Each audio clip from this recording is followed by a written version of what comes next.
우리 함께 하나님 말씀을 받겠습니다. 에베소서 말씀입니다. 에베소서 3장 17절로 19절의 말씀입니다.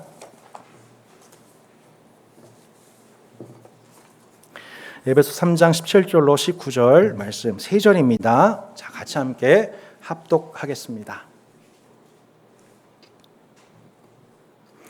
믿음으로 말미암아 그리스도께서 너희 마음에 계시게 하시었고 너희가 사랑 가운데서 뿌리가 박히고 터가 굳어져서 능히 모든 성도와 함께 지식에 넘치는 그리스도의 사랑을 알고 그 너비와 길이와 높이와 깊이가 어떠함을 깨달아 하나님의 모든 충만하신 것으로 너에게 충만하게 하시기를 구하노라. 아멘. 제가 수차례 간증했지만 저는 처음 예수님 믿게 된 것이 지역교회가 아니라 먼저 대학 선교단체였었습니다. 그 선교단체에서는 매주 목요일 저녁 6시가 되면 수업 시간을 다 내려놓고 모여서 함께 예배를 드렸습니다. 네, 1시간 찬양 드리고 말씀을 또 듣고 또 기도하다 보면 저녁 7시 이후에 퇴근하여서 그 재학생들이 예배하고 있는 장소에 한두 사람씩 모여드는 동문 선배님들이 있었습니다. 그러니까 퇴근 후에 동문 선배님들이 오셔가지고 축복의 시간에 마이크를 잡고 저 89학번 누구입니다. 저 79학번 누구입니다. 당시 저는 99학번 있거든요. 그렇게 10년, 20년 지금 벌써 72학번 선배님이 최고참이신데 지금 24년도니까 45년, 50년이 지났군요.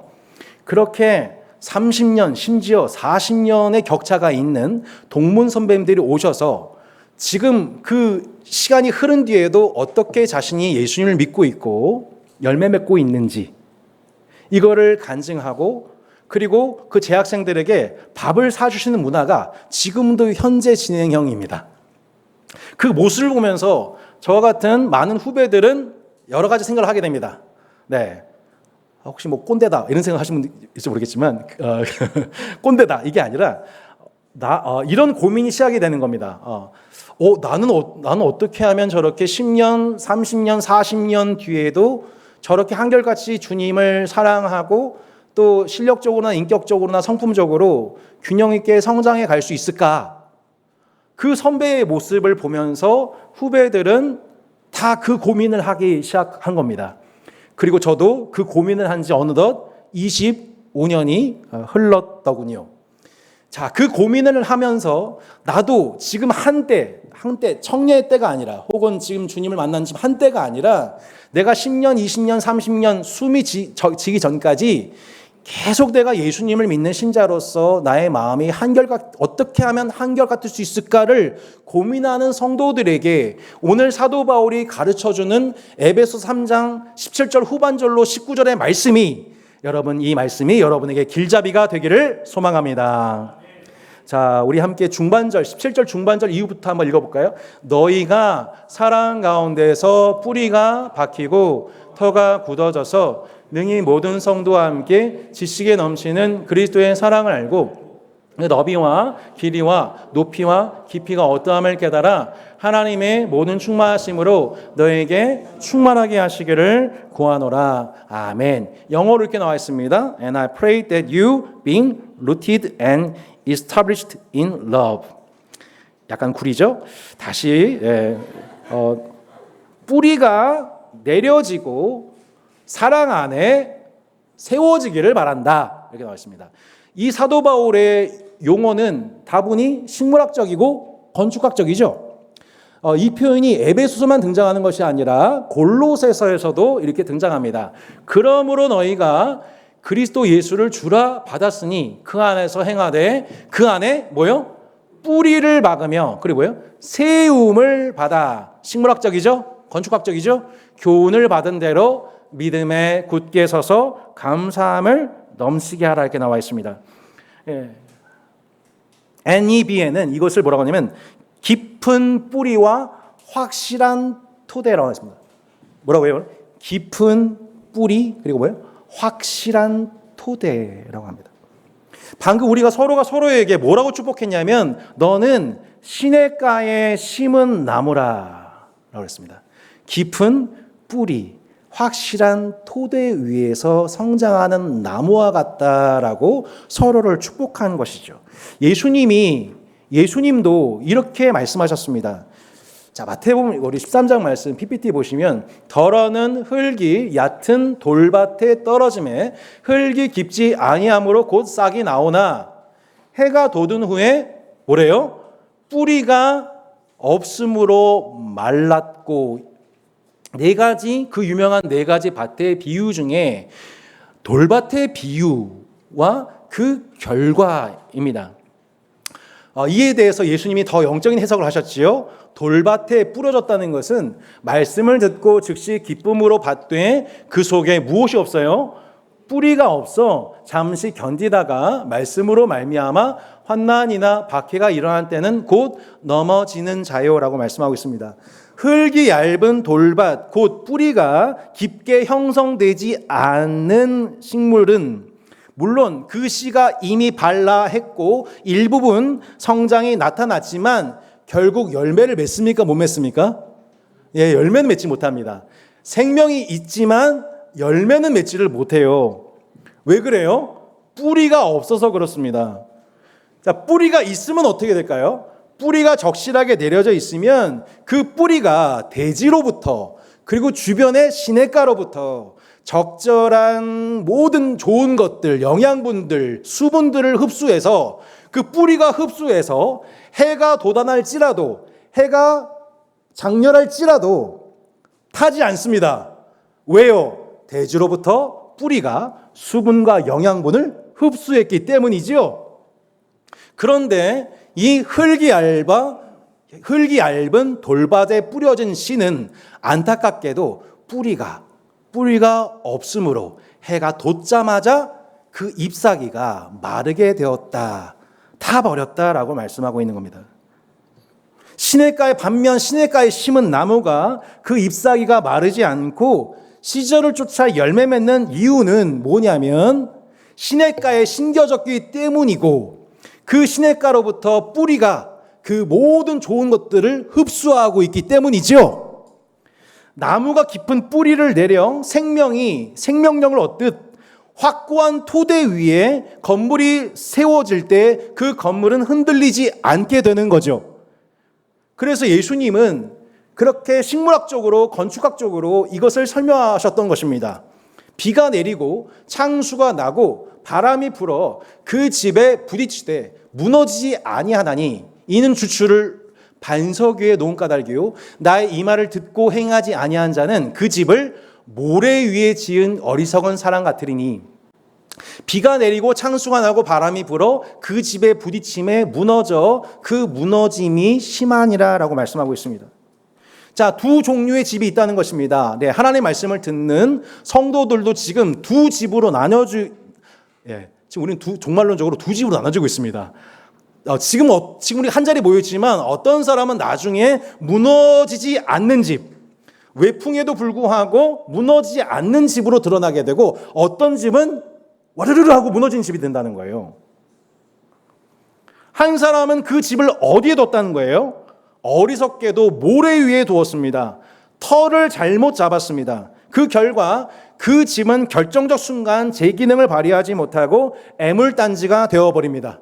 예, 집을 졌지만 들어가서는 안 되는 집, 언제 무너질지 모르는 집, 그 집에 있다가 비명행사 당하는 집입니다. 반면 주추를 반석 위에 놓은 집이 있습니다.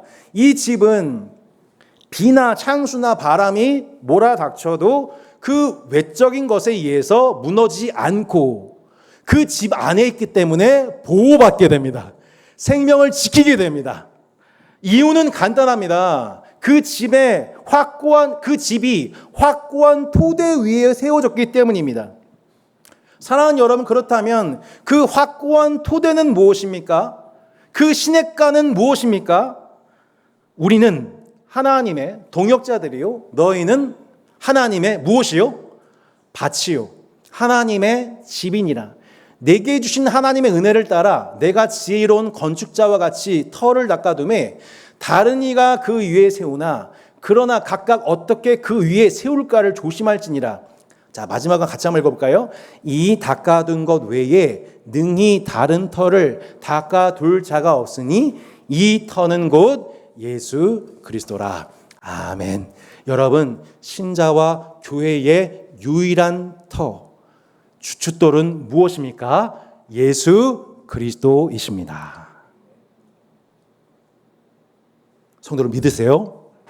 우리 신앙과 우리 생활의 모든 주춧돌, 창수와 비가 몰아닥쳐도 궁극적으로 우리가 흔들리지 않는 하나님의 집이 되어 하나님의 집이 되는 길, 하나님의 열매 맺는 밭이 되는 그 길은 그 터가 오직 예수 그리스도 위에서 그 건물이 세워지고 그곳에 씨를 뿌릴 때에 우리가 열매 맺는 밭이요 또한 안전한 집으로 완성된다는 것입니다.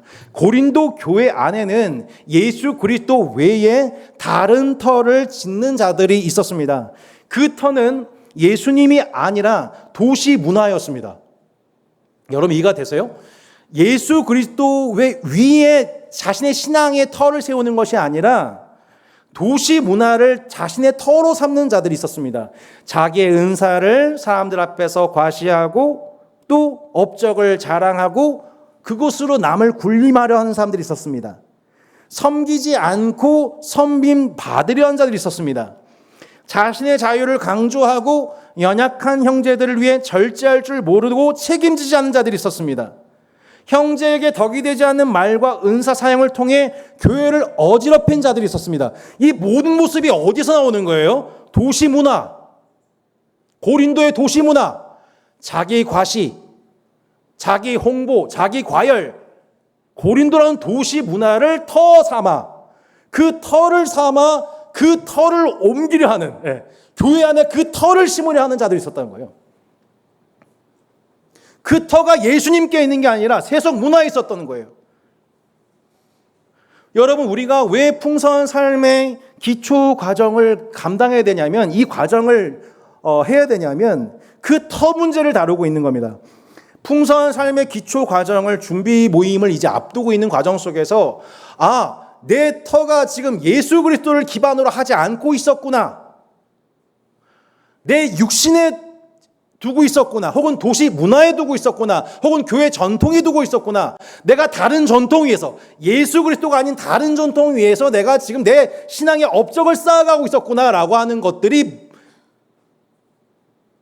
얼른 그것을 깨닫고 다시 그 터의 진정한 터이신 예수 그리스도 위에 신앙의 건축물을 세워가고 하나님의 밭으로 열매 맺기 위해서 이 점검의 기간이 바로 풍성한 삶의 초대 첫걸음, 풍성한 삶의 기초인 거예요.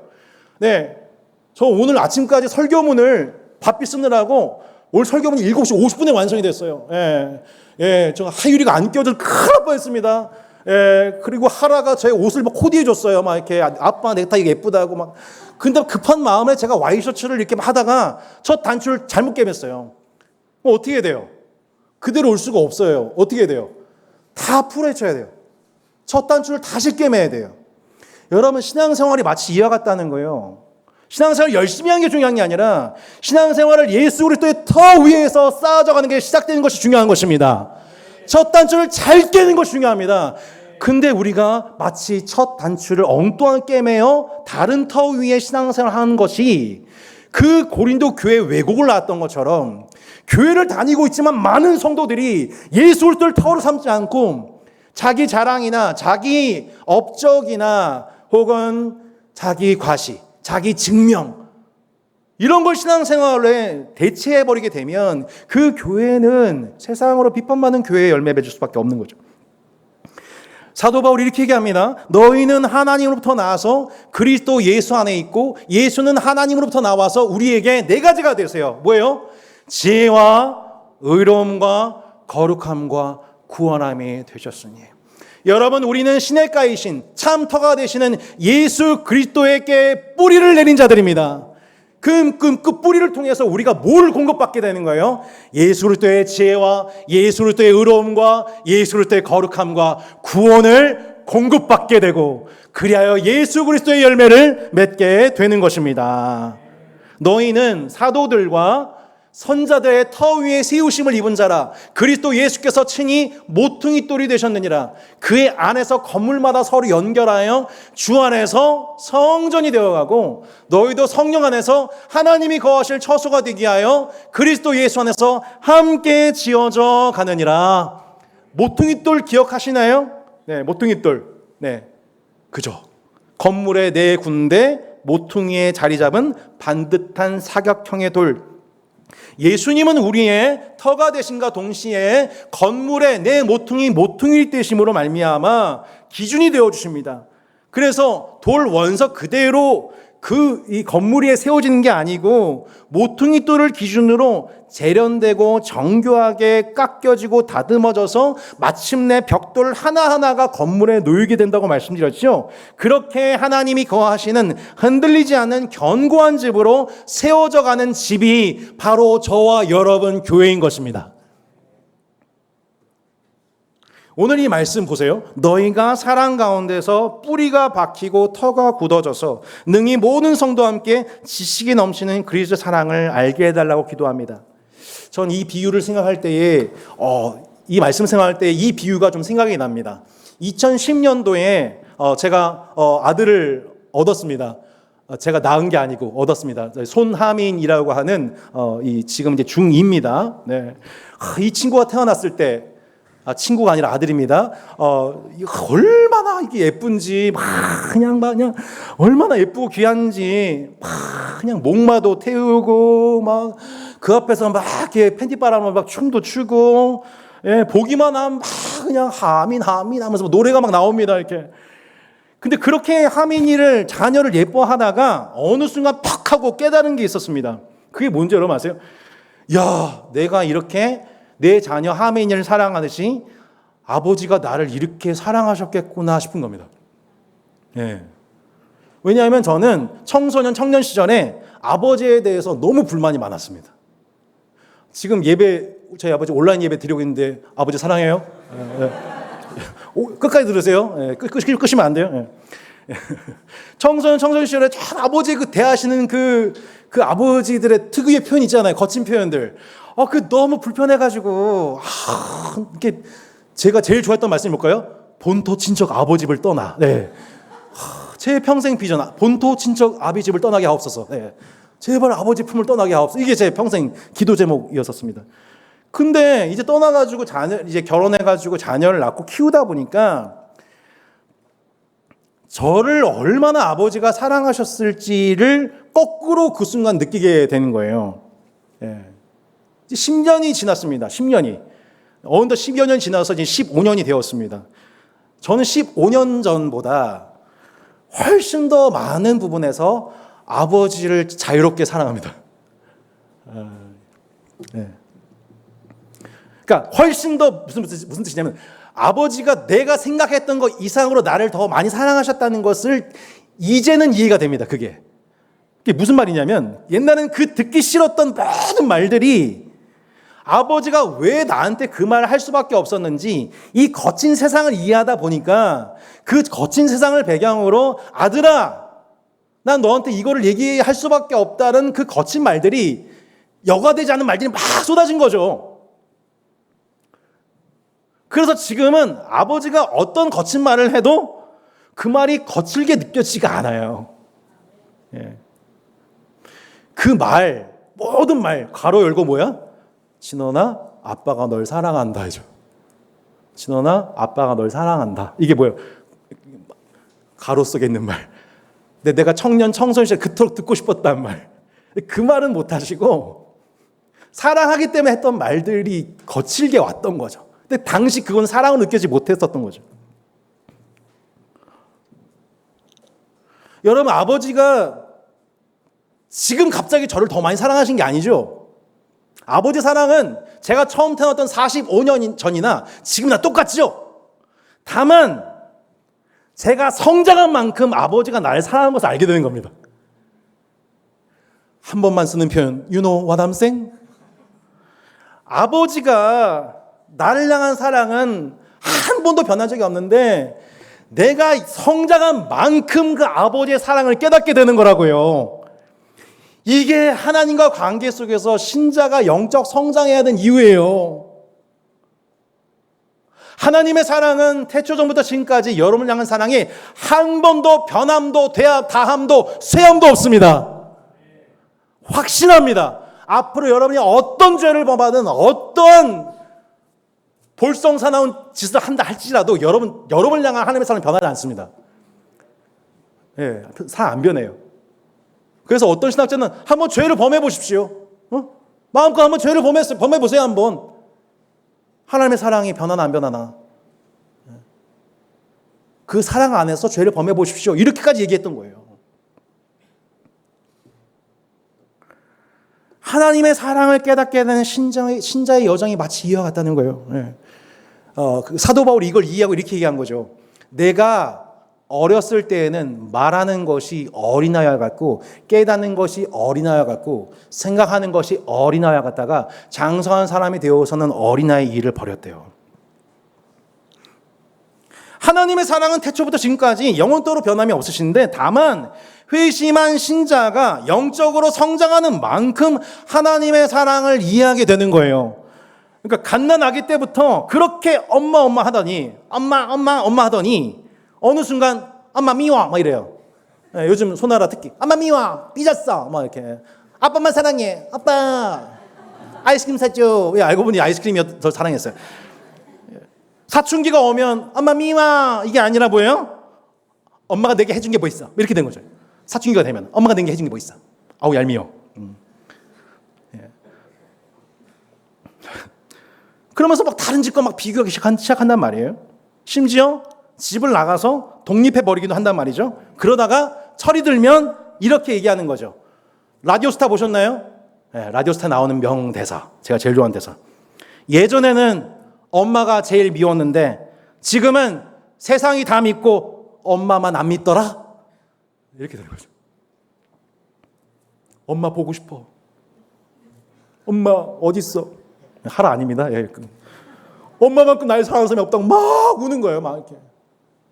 이게 하나님과 신자 사이에서 똑같더라는 거예요. 하나님 나만 미워해. 내 기도 제목 안 들었죠. 하나님 살아있는 것도 알고 살아있는 것도 알지만 난 안 사랑해. 이게 우리의 기도잖아요. 이게 우리의 속 깊은 곳에 있는 그 사춘기 소녀 같은 기도인 거죠. 근데 나중에 그 신자가 깨닫는 것도 말하는 것도 생각하는 것도 그 어린아이 같았던 사춘기 소녀 같은 그 신자가 그 일련의 과정을 통해서 나중에 뭐라고 하냐면은 하나님만큼 날 사는 사람은 없어. 아무도 없어. 아니야. 정말 하나님 같은 분은 없어라고 이 세상에 대해서 고개를 절레절레 휘저으면서 하나님 사랑한다고 고백하게 되는 거죠. 바울이 하나님의 사랑을 마침내 영적 성장에 의해서 뿌리를 깊이 내리고 터가 굳어져서 하나님 지식에 넘치는 주님의 사랑을 깨달아. 지식에 넘치는 그리스도의 사랑을 깨달아 할 때 그 하나님의 사랑을 네 가지라고 표현했어요. 그것이 얼마나 풍성한지. 그 네 가지가 뭐예요? 사랑의 너비, 사랑의 길이, 사랑의 높이, 사랑의 깊이죠. 제가 하나님의 사랑을 표현한 사도 바울의 표현 중 제일 좋아하는 말씀, 기도할 때마다 따스한 교회 성도분들처럼 기도할 때마다 늘 쓰는 표현이 바로 이겁니다. 하나님의 사랑의 너비와 길이와 높이와 깊이가 어떠함을 깨달아 알게 하여 주십시오. 이것이 뭐예요? 영적 성장을 통해서 하나님이 우리를 얼마나 사랑하신지를 제발 알게 해주세요. 우리가 어떻게 하나님을 사랑해요? 우리가 어떻게 형제를 내 몸처럼 사랑해요? 우리 힘으로 안 돼요. 근데 그게 되는 길이 있어요. 하나님이 나를 얼마나 사랑하시는지 알면 돼요.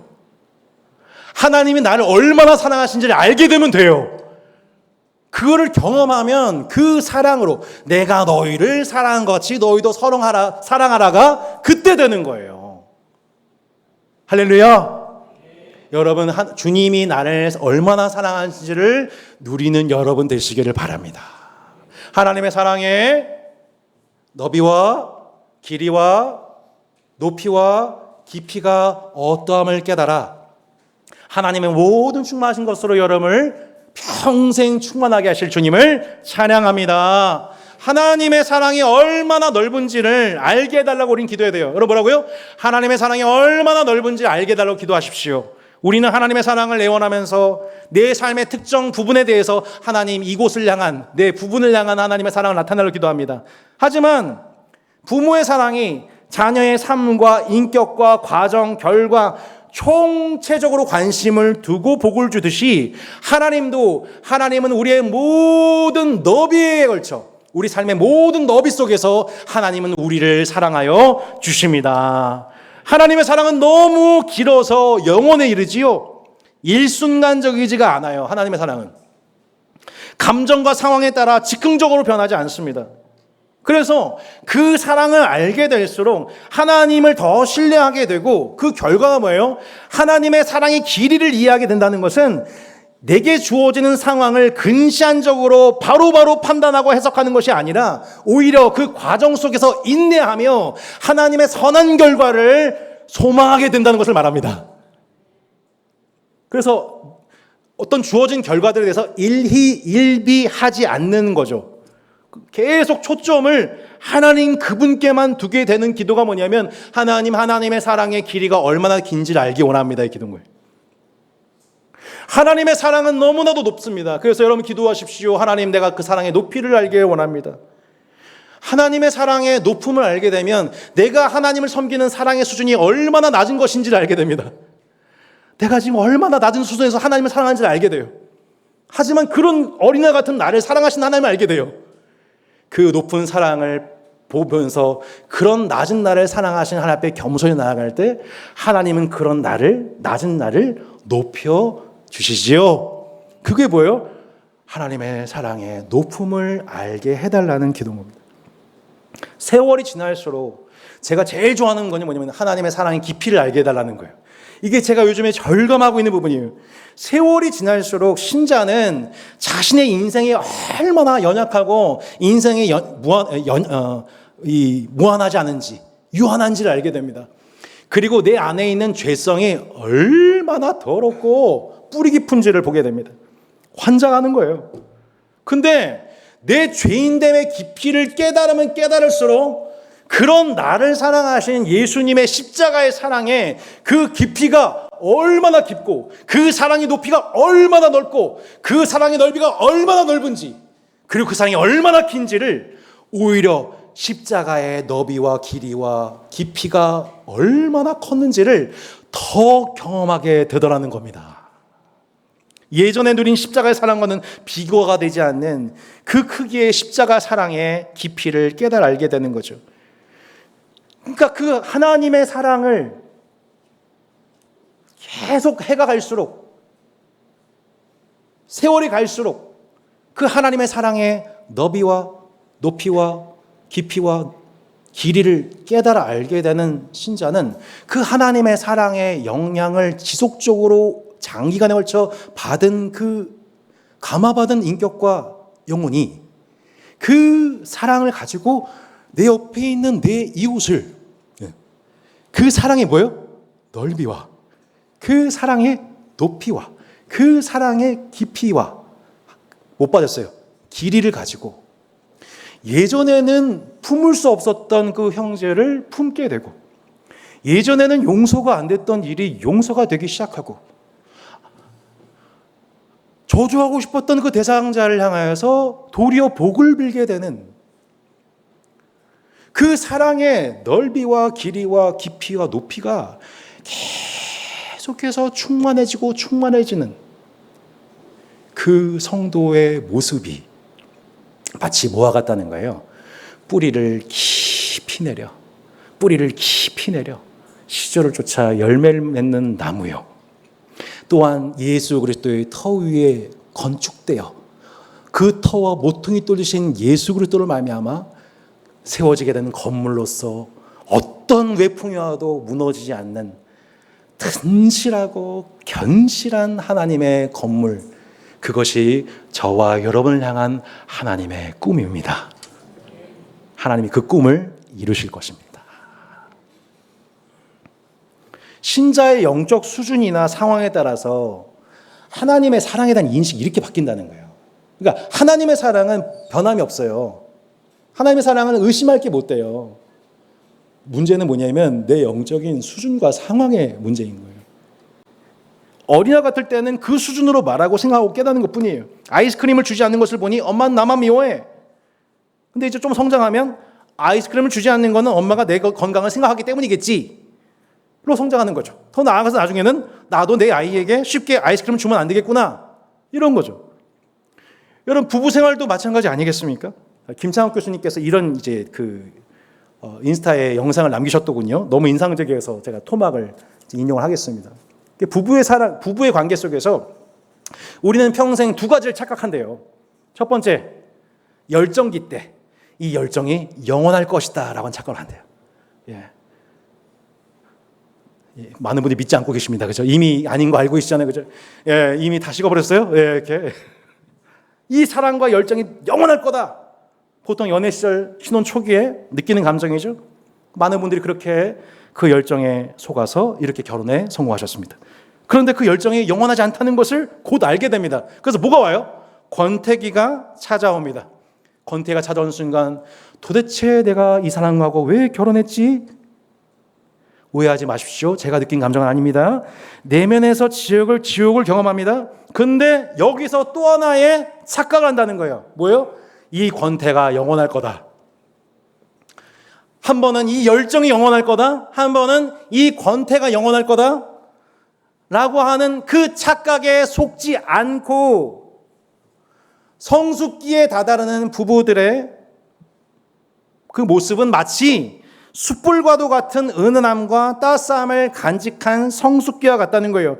그러니까 이 과정 중에 이 착각에 넘어가지 않고 더 깊은 뿌리 깊은 나무와 같은 그 터 위에 세워진 건물과도 같은 그 견고한 부부 생활, 그 비결이 뭘까요? 결국 그 두 사람을 하나로 짝지어 주셨던 분이 하나님이심을 결혼식 당일만 예! 하고 선하는 것이 아니라 열정기에만이 아니라 권태기에도 그 두 사람을 짝지어 주신 분이 하나님이심을 내가 믿습니다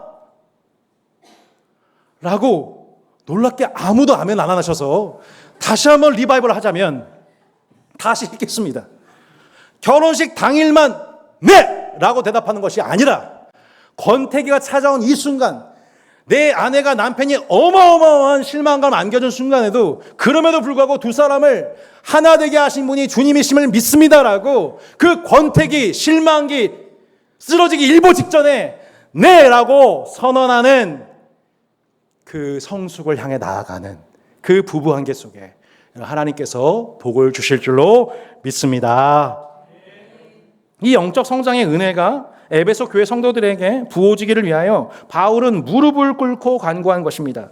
여러분 금요 주기도를 비롯해서 우리가 기도하는 모든 기도 제목들은 문제 해결 자체에 있지 않습니다. 문제 속에서 하나님의 사랑을 발견하는 데 있습니다.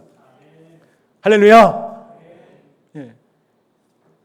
우리는 그거 기도하는 거예요. 그러니까 문제 자체 해결하려고 기도하는 게 아니라 문제가 기도하지 말라는 뜻이 아니라 문제에 넘어서 하나님 역사하고 계시는 하나님의 사랑의 너비와 길이와 깊이와 길이가 어떠한지를 깨달아 아는 것이 하나님의 주 목적이라는 것입니다. 신자의 형통은 그 영적 성장이 지속되는 것입니다. 교회에도 신자에게도 여러 가지 외풍이 불어닥쳐요. 물질의 시험이 올 거고요. 성과 쾌락의 유혹이 올 거고 안주하는 신앙의 유혹이 옵니다. 이게 돌아가면서 와요. 돌아가면서. 이단과 세속의 가르침 우리를 또 혼란케 합니다. 교회 내에서도 무관심과 미움의 그 마음의 틈 사이로 마귀가 비집고 들어옵니다. 1년 365일 종류만 바뀌지 영적 전쟁은 쉬는 날이 없어요. 여러분 동의하십니까? 예, 쉬는 날이 없어. 쉬는 날이.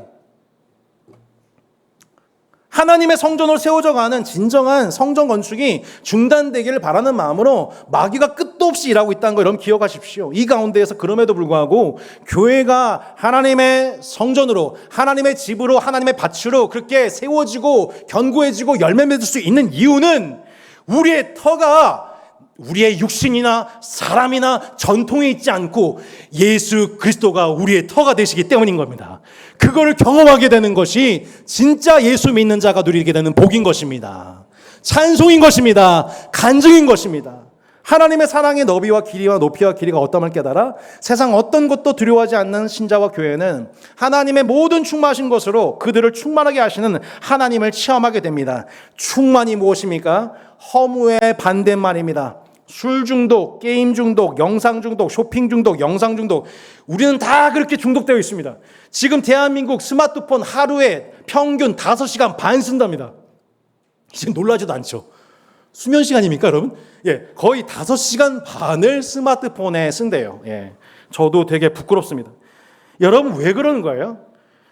인간의 마음이 그렇게 공허하고 무너져 있기 때문인 겁니다. 깨진 항아리에 물 붓듯이 세상의 것들을 계속 채워 넣어 보지만 만족이 안 되는 겁니다. 허무합니다. 반면 하나님의 사랑의 너비와 길이와 높이와 깊이가 어떠함을 평생 깨닫는 신자는 내면의 공허와 허무 대신 하나님의 충만을 경험하게 됩니다. 내 영혼이 하나님의 사랑에 뿌리 내리기 전까지는 진짜 쉼도 만족도 없다는 것을 반복적으로 경험하게 되는 것이죠. 여러분 경험하시잖아요. 그거 경험하는 자가 진짜 신자고, 그거 경험하고 얼른 하나님의 충만을 간구하는 성도가 진짜 지혜 있는 성도인 것입니다. 저는 저와 여러분이 어리석은 자가 아니라 지혜 있는 성도가 되기를 바랍니다. 한번 따라 볼까요? 하나님의 모든 충만하신 것으로 우리를 충만하게 하옵소서. 자, 여러분의 입술로 이제 외워서 한번 해보겠습니다. 시작. 하나님의 모든 충만하신 것으로 우리를 충만하게 하옵소서. 저는 여러분에게 한 가지만 부탁드립니다. 한 주간 매일매일 순간순간 여러분 가정에서, 직장에서, 동역자와 이웃과의 만남 속에서, 또 내가 미움이 드는 그 대상을 바라볼 때마다 여러분 이렇게 기도하십시오. 하나님, 하나님의 모든 충만하신 것으로 우리를 충만하게 하여 주시옵소서. 성도를 사랑하시는 아버지 하나님께서 당신의 자녀에게 주고자 하시는, 당신이 하늘에서 누리고 계시는 그 모든 하늘의 좋은 것들로 그 모든 성도 한 사람을 채워주시고 회복시켜 주시옵소서. 그렇게 예수 그리스도의 터 위에서, 그 사랑 안에서 평생 지속하는 한순간의 성장이 아니라 10년, 20년, 30년, 50년 우리의 평생 호흡이 나는 그 순간까지 우리의 성장이 평생 지속되는 열매 맺는 하나님의 밭, 하나님의 집, 따스한 교회 되기를 예수 이름으로 축원합니다. 우리 함께 찬양하고 기도합시다. 우리 함께 그 사랑 얼마나 찬양하고 축도로 예배를 마무리합니다.